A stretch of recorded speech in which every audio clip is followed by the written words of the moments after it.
Yang pertama ada microenvironment. Microenvironment terdiri atas beberapa elemen. Yang pertama adalah elemen perusahaan. Perusahaan yang dimaksud adalah komponen yang mendukung tentang strategi marketing perusahaan tersebut.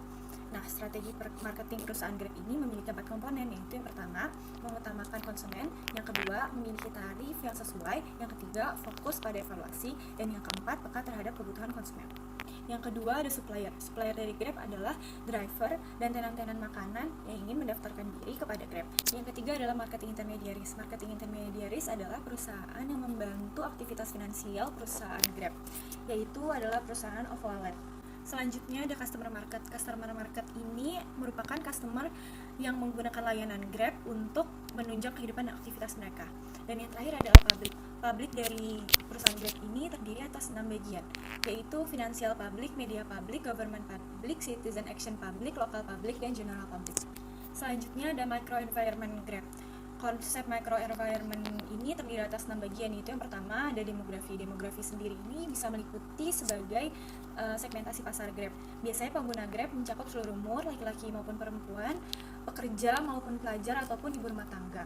Yang kedua itu ada ekonomi. Ekonomi ini maksudnya adalah Grab harus memperhatikan daya beli masyarakat dengan menentukan tarif yang sesuai dengan jarak tempuh sehingga rakyat tidak merasa terbebani dengan tarif yang besar.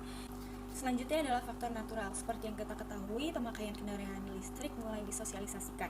Grab harus mulai menuntun driver mereka untuk mulai menggunakan kendaraan listrik. Selanjutnya ada technological.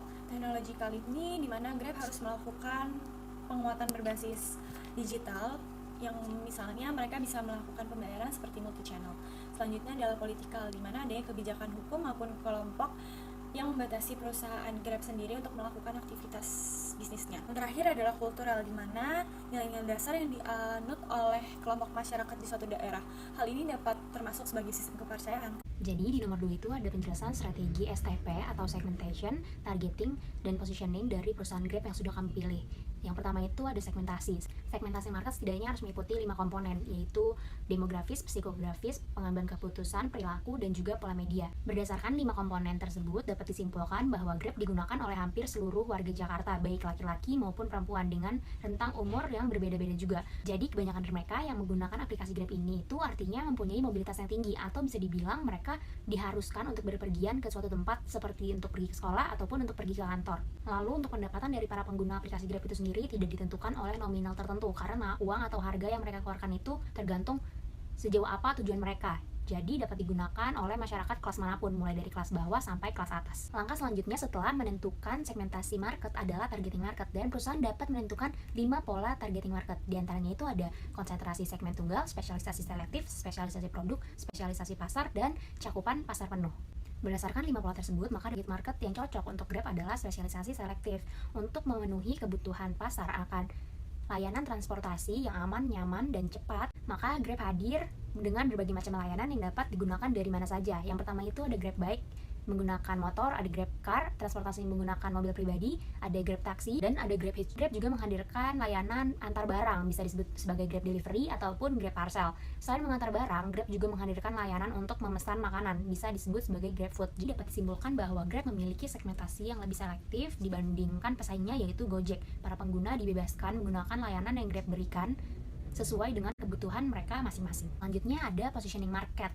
Umumnya strategi dari positioning market yang dapat perusahaan pilih memiliki sedikitnya 5 pendekatan. Yang pertama itu pemosisian menurut atribut, pemosisian menurut pengguna atau aplikasi, pemosisian menurut pengguna produk, pemosisian kelas produk, pemosisian menurut pesaing. Menurut 5 pendekatan tersebut, maka dapat disimpulkan bahwa Grab terbukti sangat membantu para pengguna untuk mencapai ke lokasi tujuan secara lebih cepat, murah, dan nyaman. Dan selain itu dengan layanan yang Grab berikan, dapat disimpulkan juga bahwa Grab memberikan solusi kemudahan dalam transportasi, baik dari untuk penggunaan pribadi maupun pengantaran barang ataupun pemesanan makanan. Berdasarkan 2 indikator yang sudah disebutkan tadi, maka Grab dapat memposisikan mereknya di dalam benak para konsumen dari sisi pelanggan, yaitu sebagai sebuah aplikasi yang menyediakan jasa transportasi online dengan layanan yang dapat dilakukan secara cepat, mudah, dan nyaman juga untuk para konsumennya. Marketing mix dari perusahaan Grab sendiri dibagi menjadi 7, yaitu produk, price, place, people, promotion, proses, dan physical evidence. Grab adalah perusahaan yang bergerak di bidang jasa, oleh karena itu produk yang disampaikan dan ditawarkan adalah berbentuk jasa. Yang kedua adalah price. Harga adalah salah satu faktor penting yang sangat berpengaruh terhadap loyalitas pelanggannya. Harga digunakan sebagai indikator penilaian dari jasa yang diberikan. Dengan demikian, Grab berusaha untuk memberikan jasa yang berkualitas agar dapat bersaing dan menguasai pasar. Yang ketiga adalah place. Tempat merupakan pemilihan tempat agar bisa memberikan jasa yang diberikan secara tepat dan mengenai target pemasaran. Untuk saat ini, Grab sendiri telah tersedia di 125 kota, mulai dari Banda Aceh sampai Jayapura, Papua. Kebijakan dalam menentukan tempat ditujukan untuk mempermudah konsumen dapat mendapatkan jasa yang dibutuhkan oleh Grab. Yang keempat ada promotion. Untuk mendapatkan loyalitas dari pelanggan, harus diimbangi dengan promosi yang menarik yang diharapkan dapat mendukung variabel yang satu dengan yang lainnya. Promosi adalah suatu bentuk marketing dalam aktivitas pemasaran yang berusaha untuk menyebarkan informasi dan meningkatkan target pasar. Saat ini Grab memiliki banyak voucher diskon yang tertera di aplikasinya. Hal ini terbukti dengan banyaknya dan meningkatnya konsumen Grab karena adanya promosi ini. Yang kelima adalah people. Karyawan ataupun driver dari Grab sendiri adalah pelaku yang sangat penting dalam menjalankan perusahaan ini. Perannya adalah memberikan jasa yang dapat memenuhi kebutuhan konsumen. Yang keenam adalah proses. Proses adalah prosedur mekanisme dalam berjalannya suatu marketing yang ada di perusahaan. Prosedur dan mekanisme ini ditujukan untuk menyampaikan jasa yang diberikan. Hasil dari proses ini dapat terlihat dari kepuasan pelanggan dan tentunya dari karyawan kita sendiri. Menurut analisa kelompok kami, marketing mix yang diterapkan oleh Grab seperti produk, price, place, promotion, dan lainnya sudah sangat sesuai dengan kebutuhan dan kondisi pasar di Indonesia, khususnya di Jakarta. Seperti contoh pada produk, Grab selalu mendengarkan para konsumennya, sehingga aplikasi Grab yang tadinya merupakan aplikasi transportasi online, kini Grab telah melebarkan sayapnya, sehingga muncul fitur dan layanan baru, seperti GrabFood, GrabMart, pembayaran asuransi, hingga voucher game online, dan masih banyak fitur-fitur yang lainnya. Selain itu pada price, Grab selalu memberikan harga yang terjangkau, dan juga Grab selalu memberikan promosi-promosi, dan Grab juga menawarkan kupon perjalanan bagi para pelanggannya, yang sangat sesuai dengan kebutuhan masyarakat di Jakarta yang memiliki mobilitas tinggi, namun dengan biaya yang terjangkau.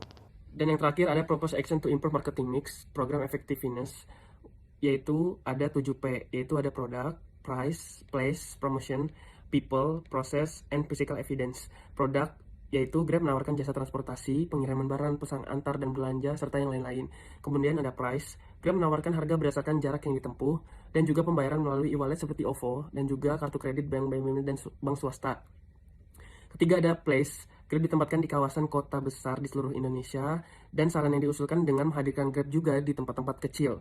Nomor 4 ada Promotion. Promotion itu pihak Grab melakukan pengiklanan di media elektronik serta dari mulut ke mulut. Yang kelima ada People. Grab merekrut driver yang memiliki lisensi dan identitas yang jelas sebagai bentuk tanggung jawab.